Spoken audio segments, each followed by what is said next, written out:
So guys, let's get start with the chapter number 3 which talk about prospectus and allotment of security. 100% focus करना, आने वाले 15-20 के अंदर minute के अंदर पूरा का पूरा चैप्टर आपका कंप्लीट हो जाएगा।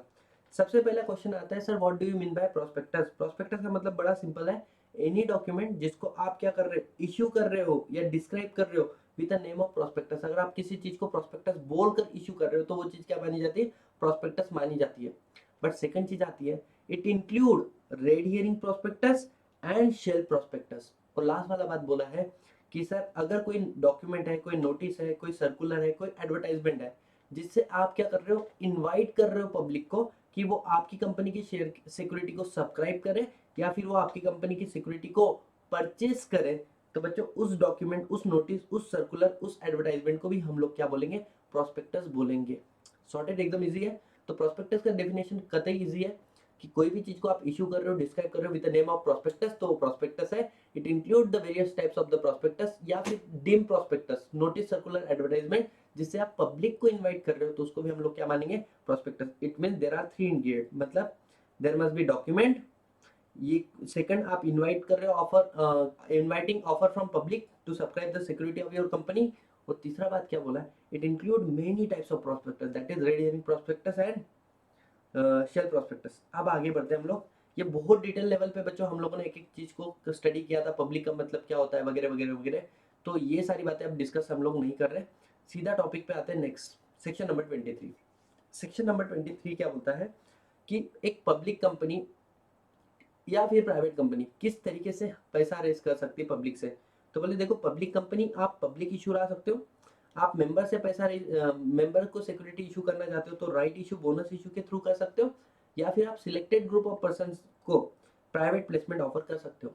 लेकिन वहीं पे एक प्राइवेट कंपनी जो है वो राइट इशू ला सकती है, बोनस इशू ला सकती है, प्राइवेट प्लेसमेंट ला सकती है, लेकिन पब्लिक इशू नहीं ला सकती। क्यों? सेक्शन 2 क्लॉज 68 जो डेफिनेशन है वो बोलता है कि it prohibit a private company to invite the public to subscribe the security. समझ में आ रहा है कि आप पब्लिक को इनवाइट नहीं कर सकते हो खुद की सिक्योरिटी को सब्सक्राइब करने के लिए। अब पब्लिक इशू के अंदर फर्दर 3 कैटेगरी आ जाती है, आईपीओ, एफपीओ, ओएफएस। इसको भी बहुत डिटेल में हम लोग डिस्कस करने वाले हैं, ठीक है। तो पब्लिक इशू के लिए आपको इशू करना पड़ता है प्रोस्पेक्टस, राइट इशू के लिए करना पड़ता है लेटर ऑफ अलॉटमेंट, और प्राइवेट प्लेसमेंट के लिए करना पड़ता है आपको private placement offer cum application letter, that is पोकाल। ठीक है जी, वेरी इजी। आगे बढ़ते हैं हम लोग। अब हम लोग बात कर रहे हैं सेक्शन नंबर 40। सेक्शन नंबर 40 क्या बोलता है, securities to be dealt with stock exchanges. अब इसको 3 पार्ट में डिवाइड कर लो, you will understand the concept. क्या बोलता है कि जब भी आप लोग पब्लिक इशू के लिए जाओगे उसके पहले आप लोगों को क्या करना है, एप्लीकेशन करना है एक या एक से ज्यादा रिकॉग्नाइज स्टॉक एक्सचेंज को कि हमारी सिक्योरिटी आपके स्टॉक एक्सचेंज पे लिस्ट करा लो, ठीक है, लिस्टिंग के लिए। और सेकंड चीज, जिस स्टॉक एक्सचेंज को आपने एप्लीकेशन किया है इसके बारे में आपको लिखना पड़ेगा किसके किसके अंदर, the name of stock exchange आपको लिखना पड़ेगा प्रोस्पेक्टस के अंदर। अगर आपने प्रोस्पेक्टस इश्यू कर दिया लेकिन किसी स्टॉक एक्सचेंज को एप्लीकेशन नहीं किया तो फिर आपका जो एप्लीकेशन प्रोस्पेक्टस है वो वॉइड माना जाएगा, उसकी कोई लीगल वैलिडिटी नहीं होगी। तो ये बड़ा सिंपल सा पहला प्रोसीजर था। सेकंड पॉइंट क्या बोलता है कि अब पब्लिक आपको पैसा देगी ना, शेयर एप्लीकेशन मनी, तो उसको आप सेपरेट बैंक अकाउंट में डिपॉजिट करना, और उस पैसे को सिर्फ 2 पर्पज से यूज करना, एक तो अलॉटमेंट ऑफ सिक्योरिटी के लिए या फिर उसकी रिफंड के लिए, ठीक है। इसके अलावा उसको किसी भी पर्पज से यूज मत करना। अब आगे बात आता है थर्ड पॉइंट, क्या बोलता है, अंडरराइटिंग कमीशन।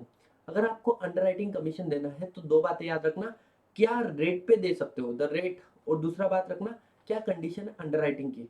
पहली बात, अगर आपको अंडरराइटिंग कमीशन देना है तो आर्टिकल ऑफ एसोसिएशन में ऑथोराइज होना चाहिए। सेकंड, आप अंडरराइटिंग कमीशन को, अंडरराइटर को कमीशन दो दोगे तो उसका सोर्स क्या है, तो बोले एक तो कंपनी का प्रॉफिट, या जो तुमने प्राइवेट मतलब जो भी शेयर इशू करके पैसा लाया है, अलॉटमेंट हो चुका है ना, उसके बाद में उस प्रोसेस से भी आप उसको पैसा दे सकते हो। तीसरा, क्या रेट का उसको कमीशन देने वाले हो, ये सारी बातें आपको डिस्क्लोज करनी पड़ेगी प्रोस्पेक्टस में, उसका नाम, number of security under return, क्या कमीशन आप उसको दे रहे हो, ठीक है। इसके अलावा जो कमीशन आप उसको दे रहे हो वो सिर्फ उसी के ऊपर देना जो सिक्योरिटी पब्लिक को ऑफर किए, the security which is not offer to public उसके ऊपर उसको कमीशन मत देना। जैसे जब भी पब्लिक इशू आता है मिनिमम 20% कॉन्ट्रीब्यूशन किसका होता है, प्रमोटर का होता है, तो उसके ऊपर नहीं। मैं एग्जाम्पल कवर की है, आप लोग चेक कर सकते हो। And copy of underwriting contract जो होता है वो किसको दोगे, आरओसी को दोगे, ठीक है। 3 बातें कवर की थी पूरी सेक्शन के अंदर। सबसे पहले पब्लिक इशू के पहले स्टॉक एक्सचेंजेस को एप्लीकेशन करो, उनका नाम आपके प्रोस्पेक्टस में लिखो। जो कमीशन से आपको पैसा आ रहा है, एक तो अलॉटमेंट में यूज करो या फिर रिफंड में यूज करो, और अंडरराइटिंग कमीशन लग रहे हो तो कुछ कंडीशन याद रखो, ठीक है। नेक्स्ट पॉइंट क्या बोलता है, सर अंडरराइटिंग को कमीशन कितने देंगे, इन केस ऑफ शेयर 5% और rate mention in the article whichever is lower, in case of debenture 2.5% and the rate mention in the article whichever is lower. तो यहाँ पर हम लोगों ने उसके एग्जांपल किया था। फिर हमने बोला था कि सर अंडरराइटर को जो कमीशन देना है वो उन्हीं सिक्योरिटीज पे देना है जो पब्लिक को ऑफर की है, जो सिक्योरिटी पब्लिक को ऑफर नहीं की है उसके ऊपर उनको कमीशन नहीं देना है। तो इससे लेकर हम लोगों ने एक एग्जाम्पल बना के क्लास में सॉल्व कराया था। प्रमोटर कंट्रीब्यूशन के ऊपर उनको क्या नहीं देना है, कमीशन नहीं देना है। क्यूआईबी और एंकर इन्वेस्टर को जो हम लोग सिक्योरिटी ऑफर कर रहे हैं उसके ऊपर कमीशन नहीं देना है, ठीक है। तो उसके हिसाब से प्रैक्टिकल सॉल्व कर रहे थे। And the summary of the entire section, listing approval, SEBI के पास एप्लीकेशन करो, पैसा जो आएगा सेपरेट बैंक अकाउंट में रखो, उसको दो पर्पज से यूज करो, और अंडरराइटिंग कमीशन की कंडीशन और रेट। यहाँ पर आपका सेक्शन नंबर 40 पूरा खत्म हो जाता है। Sir section number 39, section number 39 को समझने के पहले हमको एक प्रोसीजर समझना पड़ेगा। क्या होता है कि जब भी आप लोग प्रोसीजर प्रोस्पेक्टस का, आप प्रोस्पेक्टस को बनाते हो, ड्राफ्ट करते हो, साइन करते हो, फिर इसको फाइल करना है किसके साथ में, आरओसी के साथ में। आरओसी को फाइल करने के बाद में विद इन 90 डेज आपने इशू कर देना है किसको, पब्लिक को। अगर आप 90 डेज में पब्लिक को इशू नहीं करते तो आपका प्रोस्पेक्टस इनवैलिड माना जाता है। अब जब आपने पब्लिक को इशू किया बराबर, इसके 30 डेज के अंदर आपका ऑफर पीरियड ओपन होकर क्लोज हो जाना चाहिए। ऑफर पीरियड मिनिमम कितने दिन के लिए ओपन होता है, 3 दिन के लिए, और मैक्सिमम 10 डेज के लिए। अगर आपके पास सब्सक्रिप्शन फर्स्ट डे ही आ जाए ओवर सप्लाई, फिर भी आप इसको क्लोज नहीं कर सकते हो क्योंकि मिनिमम 3 दिन के लिए ओपन होना चाहिए। सॉर्टेड। अब आते हैं हम लोग सेक्शन नंबर 39। सेक्शन नंबर 39 क्या बोलता है कि देखो, सेक्शन 39 सबसेक्शन 1, कि जैसे ही आपने प्रोस्पेक्टस पब्लिक को इश्यू किया, इसके 30 दिन के अंदर आपको मिनिमम एप्लीकेशन मिनिमम सब्सक्रिप्शन आ जाना चाहिए। अगर आपको 30 दिन के अंदर मिनिमम एप्लीकेशन मिनिमम सब्सक्रिप्शन नहीं आता है from the issue of the prospectus, तो जिस दिन आपका ऑफर क्लोज हुआ था ना, उसके नेक्स्ट 15 दिन के अंदर आपने पूरा का पूरा पैसा कर देना है रिफंड। और अगर आप रिफंड नहीं करोगे तो there is a interest that you are suppose to pay. समझ में आ रहा है। तो पहली बात क्या है, मिनिमम सब्सक्रिप्शन आ जाना चाहिए within 30 days from the issue of the prospectus, और minimum application money to be received within 30 days from the issue of the prospectus, बराबर। अगर आपका मिनिमम सब्सक्रिप्शन नहीं आता है तो विद इन 15 डेज आप from the closure of issue आपने क्या कर देना है सर, रीपे कर देना है पूरा का पूरा पैसा। और अगर आप रीपे नहीं करते हो तो आपको प्रिंसिपल अमाउंट तो रिटर्न देना ही पड़ेगा, प्लस साथ ही साथ में इंटरेस्ट भी देना पड़ेगा 15.1%, 15% पर एनम के हिसाब से। और अगर अलॉटमेंट कर दिया तो ऐसे केस में 60 डेज में अलॉटमेंट करना था ना, आपको क्या करना पड़ेगा, PS3 रिटर्न फाइल करना पड़ेगा आरओसी का इन विद इन 30 डेज। तो इसका समरी क्या है, मिनिमम एप्लीकेशन मिनिमम सब्सक्रिप्शन में 30 day of issue of prospectus से आ जाना चाहिए। अगर ये आ जाता है तो PS3 फाइल कर दो आरओसी को within 30 days from the date of allotment. और इफ नॉट, अगर नहीं आया, ठीक है, तो 15 दिन के अंदर from the closure of issue आपको क्या करना है, पैसा कर देना है रिफंड। तो we are done with section number 40 as well. अब आते हैं बच्चों आगे, matter to be stated in the prospectus. Prospectus में आपको क्या क्या लिखना पड़ता है, 4 बातें लिखनी पड़ती है। क्या, पहला, it must be dated, it must be sign. अब साइन कौन करेगा, बोले existing director plus propose director of the company. इसके अलावा क्या कंटेंट होना चाहिए, बोले वो कंटेंट, वो इन्फॉर्मेशन, वो रिपोर्ट जो सेबी ने प्रिस्क्राइब की है। और सेबी कब प्रिस्क्राइब करेगा, with in consultation with central government. और तीसरी बात, कंप्लायंस डिक्लेरेशन। कंप्लायंस डिक्लेरेशन क्या बोलता है कि we have complied with the companies act 2013, और हमने टांग नहीं तोड़ी है किसकी, company act, SEBI act and SCRA act. मतलब we have not contravened with provision of the company act, security contract regulation act and SEBI act. ठीक है, सॉर्टेड, इजी है। अब चौथी बात क्या लिखना है, स्टेटमेंट ऑफ एक्सपर्ट। अब एक्सपर्ट का स्टेटमेंट ले रहे हो तो 3 कंडीशन है। पहली बात, वो जो एक्सपर्ट है that person should not engage in the formation, promotion and the management of the company. ये आपका हो गया कंडीशन नंबर 1। दूसरा कंडीशन क्या है कि वो उसने अपना कंसेंट रिटर्न दिया है। और तीसरा, उसने अपनी कंसेंट को विड्रॉ नहीं किया है। ही has given his return consent and he is not withdraw his consent. ये बात आपको बताना पड़ेगा। अगर आपने ये बात बता, और ये आपको प्रोस्पेक्टस में भी लिखना पड़ेगा, there must be statement in the prospectus कि एक्सपर्ट ने रिटर्न कंसेंट दिया है और उसने अपनी कंसेंट को विड्रॉ नहीं किया है। तो 4 बातें प्रोस्पेक्टस में लिखनी है। डेट साइन होना चाहिए, content of prospectus, compliance declaration और एक्सपर्ट का स्टेटमेंट अगर जरूरी है तो। इसके अलावा प्रोस्पेक्टस आप पब्लिक को दो, उसके पहले आपको किसको देना पड़ेगा, कंपनी को, आरओसी को देना पड़ेगा। और एक बार आरओसी को दे दिया उसके 90 डेज के अंदर पब्लिक को दो, नहीं तो वो इनवैलिड माना जाएगा। So here we are done with section number which, section number 26, जो क्या बोलता है, matter to be stated in the prospectus, it must be dated, it must be sign, information in the report as may be prescribe, बराबर, compliance declaration, और उसके बाद में expert का स्टेटमेंट। एक्सपर्ट के स्टेटमेंट की 3 बातें, that person should not engage in the promotion formation management of the company. दूसरा बात, he has given his written consent and the consent is not withdrawn. समझ में आ रहा है आप लोगों को। नेक्स्ट पॉइंट क्या बोला है कि जो प्रोस्पेक्टस बनकर रेडी हुआ है इसकी पूजा करोगे ना, अरे पूजा वूजा साइड में रखो, पहले आरओसी को देके आ जाओ। समझ में आ रहा है। और आरओसी को देने के बाद में 90 डेज में पब्लिक को इशू करो, नहीं तो वो इनवैलिड माना जाएगा। Here guys we are done with section number 26। Next point आता है तुम्हारा liability for misstatement in the prospectus. एक होता है क्रिमिनल लायबिलिटी, एक होता है सिविल लायबिलिटी। क्रिमिनल लायबिलिटी में हम उसको पनिश करते हैं जिसने गलत किया, और सिविल लायबिलिटी में हम उसको कॉम्पेंसेट करते हैं जिसके साथ में गलत हुआ। ठीक है, अब ध्यान देना, पहले तो गोल्डन रूल ऑफ प्रोस्पेक्टस क्या बोलता है। गोल्डन रूल ऑफ प्रोस्पेक्टस बोलता है कि प्रोस्पेक्टस में ना ही कुछ झूठा होना चाहिए ना ही कुछ छूटा होना चाहिए। मतलब there is no untrue statement, झूठी बातें नहीं होना, and there is no omission of material fact, या कुछ इंपॉर्टेंट फैक्ट को आप छुपाओ मत। ठीक है, if it exist then the prospectus become misleading prospectus. समझ में आया। तो आपका जो प्रोस्पेक्टस है उसमें हर वो इंफॉर्मेशन आपको डिस्क्लोज करनी है जिससे इन्वेस्टर का डिसीजन अफेक्ट होता है।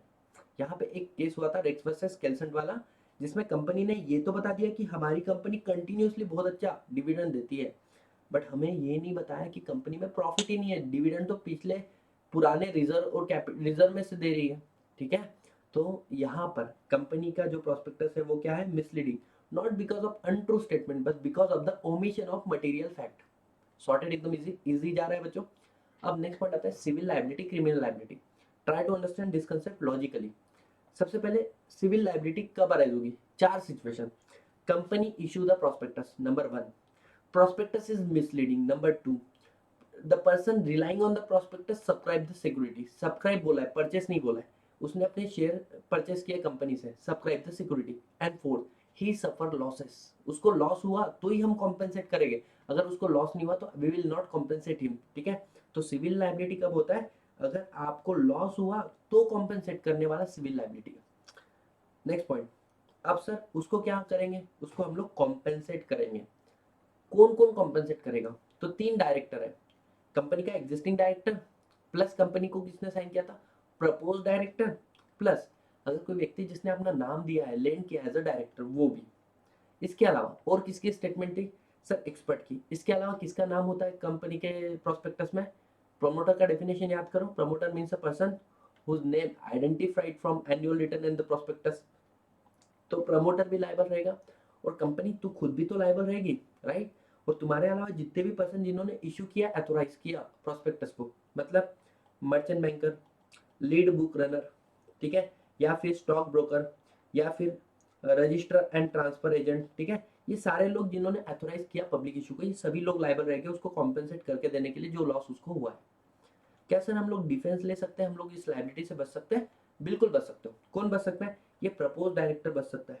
कैसे, अगर इसने अपना कंसेंट दिया था, I am ready to act as a director of the company, लेकिन ये अपनी कंसेंट को विड्रॉ कर देता है before issue of the prospectus, तो ये बच जाएगा। दूसरा बात, ये जो क्या नाम है, प्रपोज डायरेक्टर हो गया, हाँ एग्जिस्टिंग डायरेक्टर, अगर एग्जिस्टिंग डायरेक्टर ये बोले कि प्रोस्पेक्टस इशू किया, मेरे को पूछा ही नहीं था, मेरे को कंसेंट ही नहीं ली, मेरे नॉलेज में ही नहीं है, और इस बात का वो क्या करते हैं, एक नोटिस दे दे, एक नोटिस दे दे, तो ऐसे वाले केस में वो भी बच सकता है। तो प्रोस्पेक्टस इशू विदाउट कंसेंट, जैसे उसको पता चला फोर्थविथ इमीडिएटली उसने क्या कर दिया, पब्लिक नोटिस दे दिया, तो वो भी बच जाएगा। और लास्ट क्या, अगर आप ये बात प्रूव कर दो कि एक्सपर्ट के स्टेटमेंट के ऊपर हमने रिलाई करके हमारा स्टेटमेंट दिया, और हमने ये देखा, मतलब we have taken a reasonable care to identify कि एक्सपर्ट कॉम्पिटेंट है कि नहीं डिसीजन लेने के लिए। दूसरा बात, आपने ये भी चेक किया कि भाई एक्सपर्ट ने अपनी कंसेंट तो विड्रॉ नहीं की है ना, और उसके बाद में आपने अपना स्टेटमेंट दिया, मतलब एक्सपर्ट ने स्टेटमेंट दिया, उसके ऊपर आपने रिलाई करके हाँ बोला, और आपने 2 बात की इंक्वायरी की कि एक्सपर्ट जो है वो कॉम्पिटेंट है और दूसरी बात, एक्सपर्ट ने अपनी कंसेंट को विड्रॉ नहीं किया, तो ऐसे वाले केस में आप तो बच जाओगे, एक्सपर्ट लायबल हो जाएगा। So the statement based upon the expert report, ठीक है।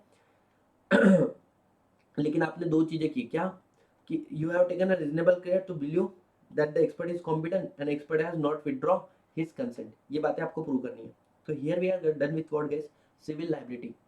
क्रिमिनल लायबिलिटी में क्या है, सामने वाले को लॉस होना जरूरी नहीं है, जिसने गलत किया वो लायबल होगा। कैसे?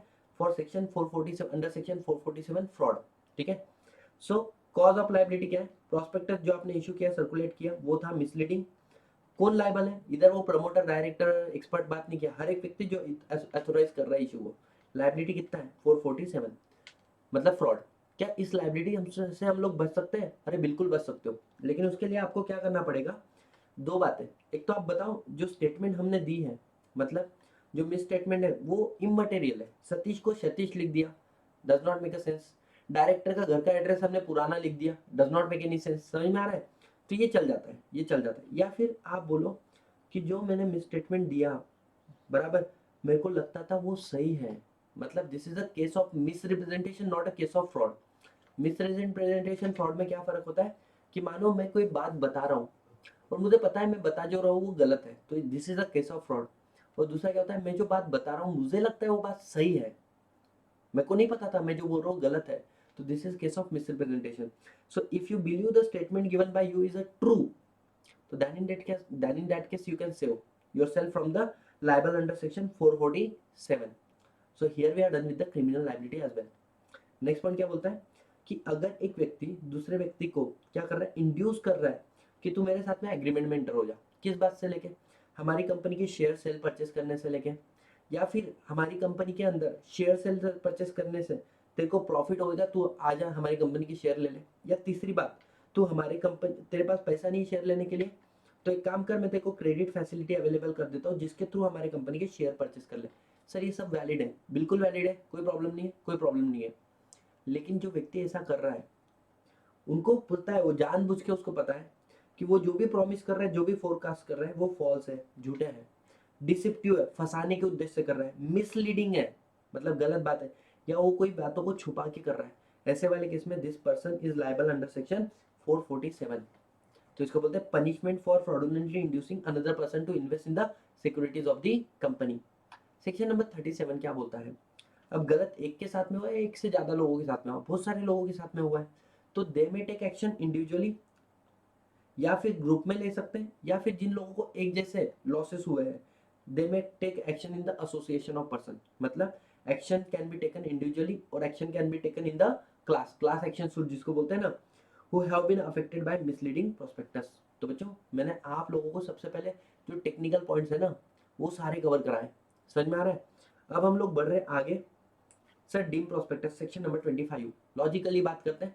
कंपनी अगर पब्लिक को प्रोस्पेक्टस इशू करेगी तो समय जाएगा, पैसा जाएगा, प्रोस्पेक्टस इशू करना पड़ेगा, और इतनी सारी जो लाइबिलिटी पड़ी इसके लिए आप लाइबल हो जाओगे।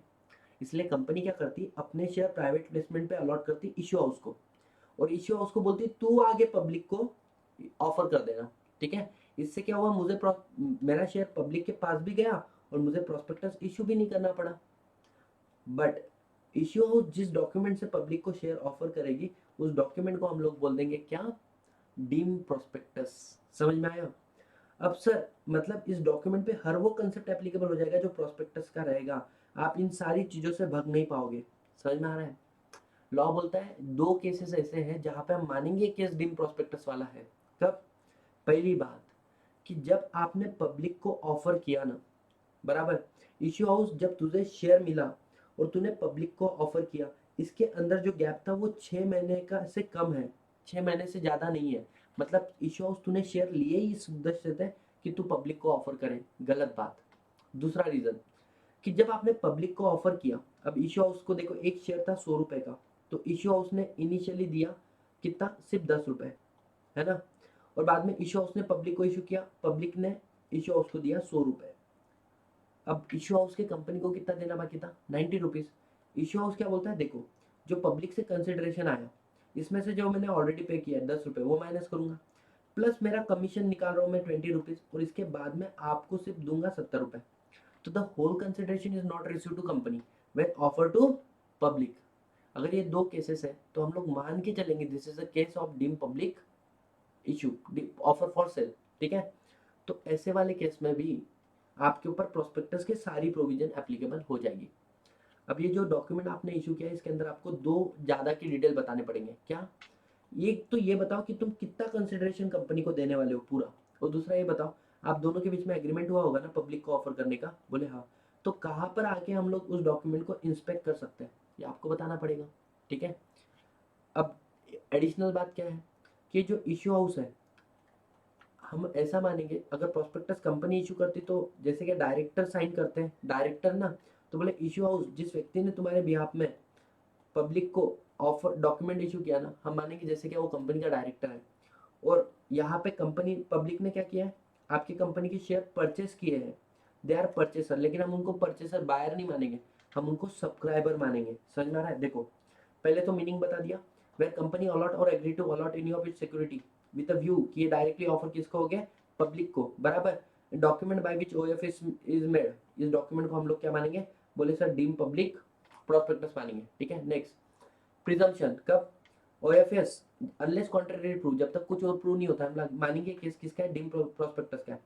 अगर ओएफएस पब्लिक को विद इन 6 मंथ हो जाता है, या फिर होल कंसिडरेशन नॉट रिसीव्ड जब कंपनी ओएफएस करती है, ठीक है। नेक्स्ट पॉइंट क्या है, इफेक्ट ऑफ डीम प्रोस्पेक्टस, जो व्यक्ति इश्यू हाउस के बिहाफ में क्या कर रहा है, डॉक्यूमेंट ऑफर कर रहा है, उसको हम डीम डायरेक्टर मानेंगे, और जो व्यक्ति परचेस कर रहा है सिक्योरिटी को उसको डीम सब्सक्राइबर मानेंगे। Next point, content of prospectus, जो सेक्शन 26 में लिखा है, मतलब it must be dated, it must be sign, it must be contain such information report जो सेबी ने प्रिस्क्राइब किया है।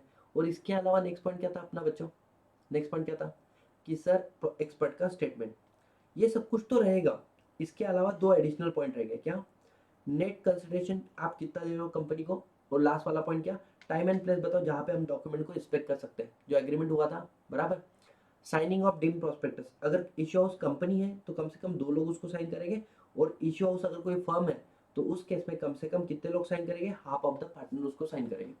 तो समरी क्या बोलूँ, यहाँ पे अलॉट किया आपने सिक्योरिटी विद द इंटेंशन की ऑफर पब्लिक को करेंगे। दो प्रिजम्पशन वाले केस, 6 मंथ में पब्लिक को ऑफर करना या होल कंसिडरेशन नॉट रिसीव होना, हम मान के चलेंगे ये केस कौन सा है, डीम प्रोस्पेक्टस का। इफेक्ट क्या है, डीम डायरेक्टर और डीम सब्सक्राइबर, ठीक है।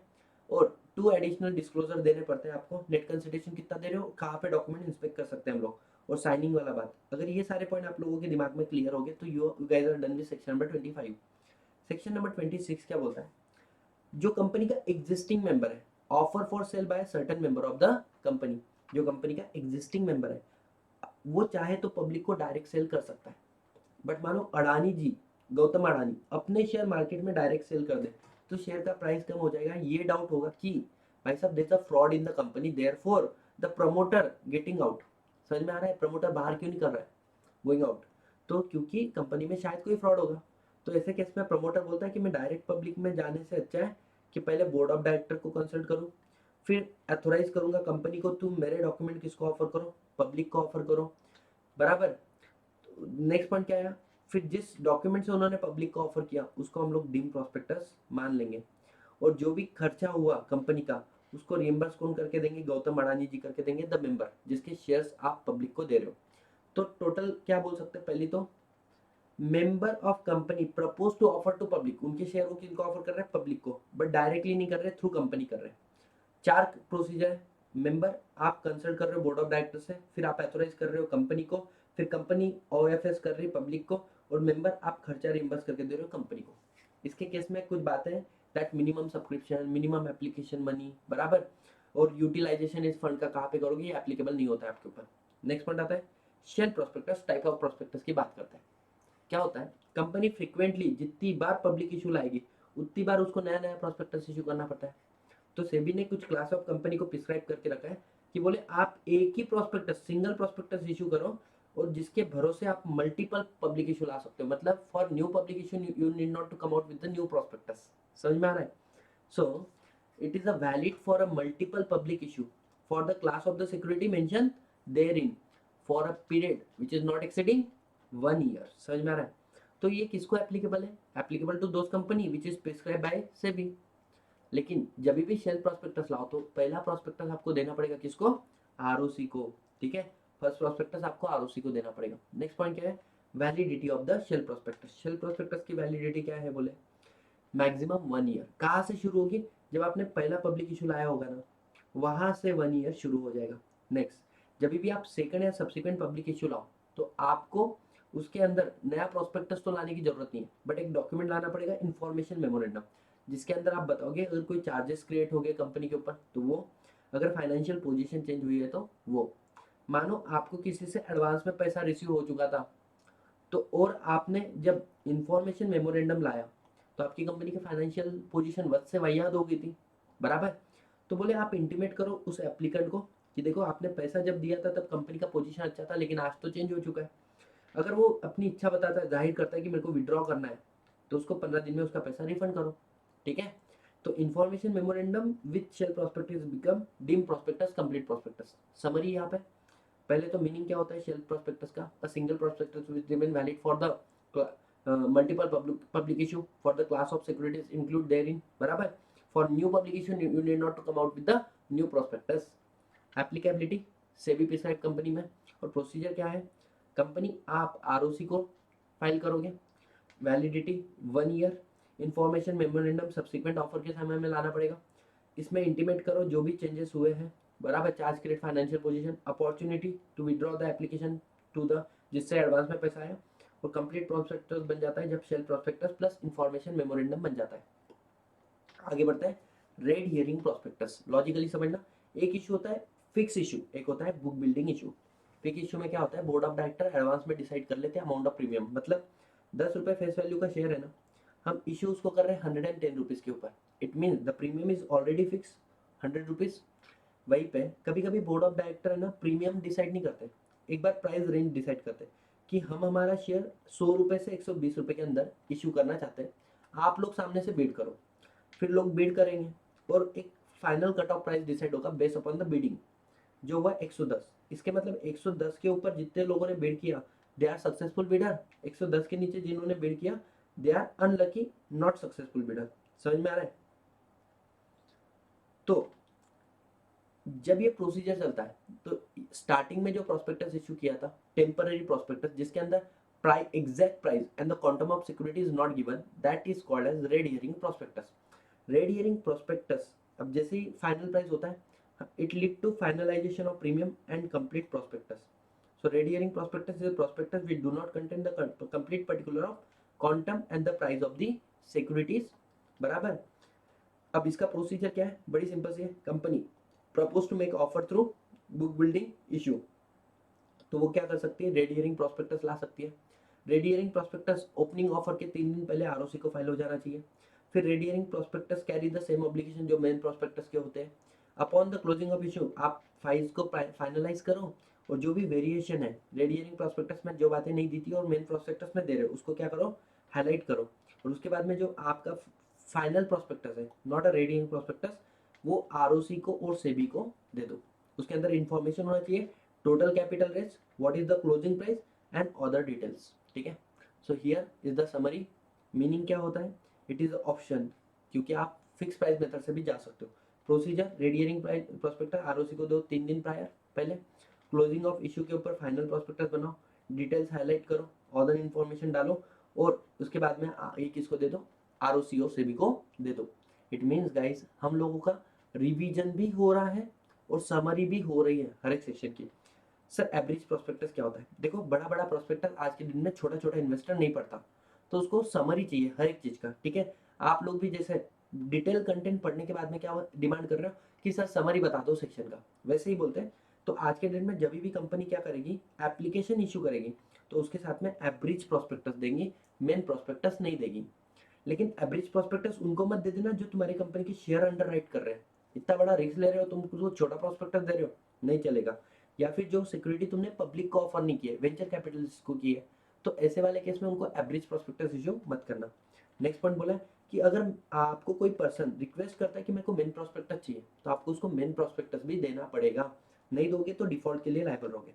तो बेसिकली क्या बोलता है कि कंपनी आप आज के बाद में प्रोस्पेक्टस मत देना, एप्लीकेशन मनी के साथ में एवरेज प्रोस्पेक्टस देना।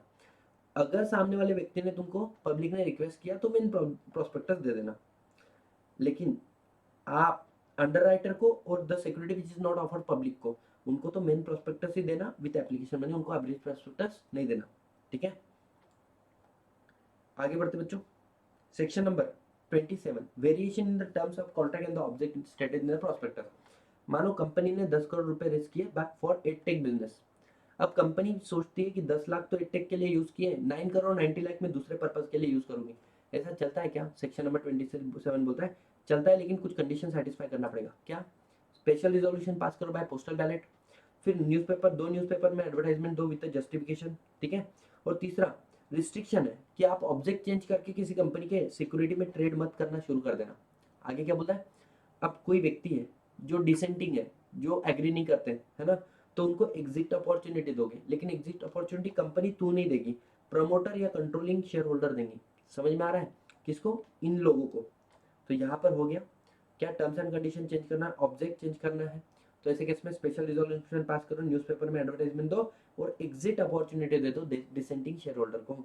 ठीक है, सेक्शन नंबर 30 क्या बोलता है? आज के बाद में कभी भी आप अपने प्रोस्पेक्टस को पब्लिश करोगे तो उसका object, liability, capital structure, subscriber and the capital, मतलब इन शॉर्ट क्या बोलना चाहता है, द मेमोरेंडम के जो क्लॉजेस है ना, उसमें रजिस्टर ऑफिस निकाल दो, बाकी सारे डिटेल्स आपको देने पड़ेंगे। That's it. अब आ गया लास्ट सेक्शन। लास्ट सेक्शन क्या बोलता है कि कंपनी सुन, तू एक ऑप्शन देती हूँ मैं तुझे, तू प्राइवेट प्लेसमेंट भी कर सकती है। बोले प्राइवेट प्लेसमेंट क्या होता है? बोले जो प्रोस्पेक्टस होता है वो क्या होता है? That is invitation to offer, but this is not invitation to offer, it is offer given by company to identified person. ठीक है, आइडेंटिफाइड पर्सन को कि तुम हमारी कंपनी के शेयर लो। लाइक शार्क टैंक में आज के डेट में बोलते हैं स्पेसिफिक पर्सन को कि अनुपम मित्तल आप हमारी कंपनी में इन्वेस्ट करो। सो ऐसा आइडेंटिफाइड पर्सन को कौन डिसाइड करता है? बोर्ड ऑफ डायरेक्टर, लेकिन इसको अप्रूव कौन करता है? Share holder by special resolution. ठीक है, मैक्सिमम कितने लोगों को आप एक साल में ऑफर कर सकते हो? तो मैक्सिमम हम लोग 200 लोगों को ऑफर कर सकते हैं एक साल के अंदर for each kind of security. मतलब 200 इक्विटी शेयर होल्डर के लिए, 200 प्रेफरेंस शेयर होल्डर के लिए और 200 डिवेंचर के लिए। ठीक है, अब इनको ऑफर करना होगा तो आपको एक डॉक्यूमेंट देना पड़ेगा, that is private placement offer cum application letter. इसका आप एडवर्टाइजमेंट नहीं कर सकते हो और जिसको आपने ऑफर किया वो किसी और को इसको ट्रांसफर नहीं कर सकता है। No right of renunciation. अब ये जो व्यक्ति है ना, ये आपको जब शेयर एप्लीकेशन देगा, साथ ही साथ ये बैंक के थ्रू आपको पैसा ट्रांसफर करेगा। अब ये पैसा आपने सेपरेट बैंक अकाउंट में रखना है। 60 डेज में एक तो अलॉटमेंट कर दो, अगर अलॉटमेंट नहीं कर रहे हो तो नेक्स्ट 15 डेज में इसको रिफंड कर दो, रिफंड नहीं कर रहे हो तो आपको रेट ऑफ इंटरेस्ट लगेगा। ठीक है, चलो प्रोसीजर को समझ लो क्या होता है। बोर्ड मीटिंग, आपने डिसाइड किया फ्रेश प्राइवेट प्लेसमेंट, तो एक बात देख लेना कोई पुराना प्राइवेट प्लेसमेंट पेंडिंग नहीं रहना चाहिए। ठीक है, जनरल मीटिंग के अंदर स्पेशल रिजोल्यूशन पास कर लो प्राइवेट प्लेसमेंट के लिए। नेक्स्ट पॉइंट क्या बोल रहा है? रिकॉर्ड करो उन लोगों के नाम जिनको आपको प्राइवेट प्लेसमेंट देना है, बराबर। मैक्सिमम 200 लोग हो सकते हैं for each kind of security in one financial year. अब आपने उनको ऑफर किया कैसे? Through private placement offer cum application letter. उसमें आपको नाम लिखना पड़ेगा लेटर के ऊपर, अनुपम मित्तल ये आपका ऑफर है। ठीक है, पीयूष बंसल ये आपका ऑफर है, सतीश भारती जी आपके लिए ऑफर है। नेक्स्ट पॉइंट क्या है? No right of renunciation. ये शेयर आपको हमने ऑफर किया, आप किसी और को सेल मत कर देना। एंड नो एडवर्टाइजमेंट, इसका एडवर्टाइजमेंट करना अलाउ नहीं है। ठीक है, तो ये ऑफर होता है इन द फॉर्म SPS4। अब हमने जो पैसा दिया, एक तो 60 डेज में हमको अलॉटमेंट कर दो, बराबर। यस, अगर अलॉटमेंट कर दिया तो रिटर्न ऑफ अलॉटमेंट 15 डेज में फाइल करना है। ध्यान देना पब्लिक इशू में 30 डे बोला है, वो बड़ा है, या छोटा है ना प्राइवेट प्लेसमेंट 30 डे का की जगह पे 15 डेज का टाइम दिया है। और लास्ट में अगर आपने हमें अलॉटमेंट नहीं किया 60 डेज में, तो नेक्स्ट 15 दिन में हमारा पैसा रिफंड कर दो। अगर नेक्स्ट 15 दिन में हमारा पैसा हमें रिफंड नहीं करोगे तो 61st डे से 60 डे पे अलॉटमेंट करो, नेक्स्ट 15 दिन मतलब 75 डे से रिफंड करो। 75 डे से रिफंड नहीं किया तो 61st डे से आपको 12% पर एनम के हिसाब से रेट ऑफ इंटरेस्ट पे करना पड़ेगा। ठीक है जी, यस। स्पेशल रिजोल्यूशन लगेगा, नंबर ऑफ पर्सन मैक्सिमम 200, 200 के ऊपर जाओगे तो डिम पब्लिक इशू माना जाएगा। ठीक है, private placement offer cum application का एडवर्टाइजमेंट नहीं चलता है, स्पेसिफिकली एड्रेस होना चाहिए, no right of renunciation.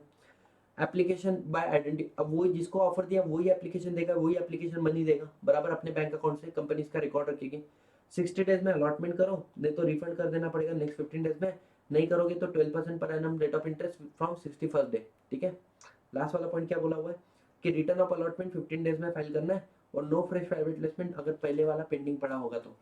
Last वाला सेक्शन आता है सेक्शन नंबर 29 जो बोलता है कि पब्लिक कंपनी अगर आप लिस्टेड हो तो आपके कंपलसरी सारे सिक्योरिटी कैसे होने चाहिए डीमैट में।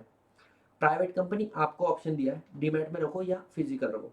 अनलिस्टेड पब्लिक कंपनी आपके लिए रूल 9 आया, वो क्या बोलता है सुनो, वो बड़ा सिंपल सी बात बोलता है। अनलिस्टेड पब्लिक कंपनी, पहली बात, आप ऑप्शन दो अपने एग्जिस्टिंग सिक्योरिटी होल्डर को कि वो चाहे तो अपने शेयर क्या करे, डीमैट में कन्वर्ट कराए। बोले बहुत बढ़िया। आपके करीबी लोग कौन है, बोले प्रमोटर, डायरेक्टर और केएमपी। बहुत बढ़िया बोले। अब देखो आज के बाद में तुमको राइट इशू करना है, बोले हाँ। आज के बाद में तुमको बोनस इशू करना है, बोले हाँ। आज के बाद में तुमको बायबैक करना है, बोले हाँ। आज के बाद में तुमको प्राइवेट प्लेसमेंट करना है, बोले हाँ। तुम ये कुछ भी नहीं कर सकता, बोले क्यों, जब तक तुम इन लोगों का सिक्योरिटी डीमैट फॉर्म में कन्वर्ट नहीं करा लेता। बहुत ही बुरा, कतई बुरा। मतलब इनको कंपलसरी कर दिया कि अगर तुमको कुछ भी करना है तो तुमको क्या करना पड़ेगा, पहले करीबी लोगों का शेयर क्या करो, डीमैट फॉर्म में कन्वर्ट करो। उसके बाद में फिर ये गए किसके पास, मेंबर के पास। बोले मेंबर, कंपनी राइट इशू लाया, तेरे को लेना है क्या, बोले हाओ। कंपनी बोनस इशू लाएगा, तेरे को लेना है क्या, बोले हाओ। बोले सॉरी, तू ऐसा कुछ भी नहीं कर सकता है। बोले एक काम करो, कंपनी शेयर बायबैक कर रहे, तेरे को तेरा शेयर वापस देना है क्या, बोले हाओ। तुम मेरे को राइट इशू नहीं दे रहे, बोनस इशू नहीं, मेरे शेयर वापस देना है। बोले सॉरी, तू ये भी नहीं कर सकता है। बोले जान दे, तू तेरे कंपनी के शेयर किसी थर्ड पर्सन को सेल करना चाहता है क्या, बोले हाउ। बोले सॉरी, तू ये भी नहीं कर सकता है। बोले क्यों, तेरे को अगर इसमें से कुछ भी करना होगा तो पहले तुझे तेरा शेयर डीमैट फॉर्म में कन्वर्ट कराना पड़ेगा। मतलब इनको भी बोल दिया इनडायरेक्टली कि आपको अपने शेयर डीमैट फॉर्म में कन्वर्ट कराने पड़ेंगे। आगे क्या बोल दिया सुनो, अब कंपनी तुझे जाना पड़ेगा एनएसडीएल और सीडीएसएल के पास, और इनके साथ में करना पड़ेगा एग्रीमेंट। इनको एडमिशन फी दे देना प्लस 2 साल का सिक्योरिटी डिपॉजिट दे देना, ठीक है। और ये तेरे को एक नंबर देंगे ISIN समथिंग कुछ है ना, जो एक यूनिक नंबर रहेगा for each kind of security. अब इसके बाद में इनसे काम नहीं जमेगा और तेरे को शेयर ट्रांसफर एजेंट के साथ में भी, मतलब register and share transfer agent के साथ में भी एक एग्रीमेंट करना पड़ेगा। और साथ ही साथ में इनको भी एडमिशन फी दे देना और इनको भी 2 साल का सिक्योरिटी डिपॉजिट दे देना, ठीक है। और समय समय पे तू क्या करना, 2 साल कंप्लीट होने के बाद में इनके पास फिर से जाते रहना और इसको रिन्यूअल करते रहना, ठीक है। So with this we are done with section number 29 and we are done with the entire chapter called prospectus and allotment of the securities guys, ठीक है जी। चलो, सो आई होप आपको ये लेक्चर बहुत अच्छे से समझ में आया होगा, right. we are done with the entire revision with the in-depth analysis of each and every provision of the act, ठीक है। so here with this side CS Satish Devilal ji Vaidhi signing off.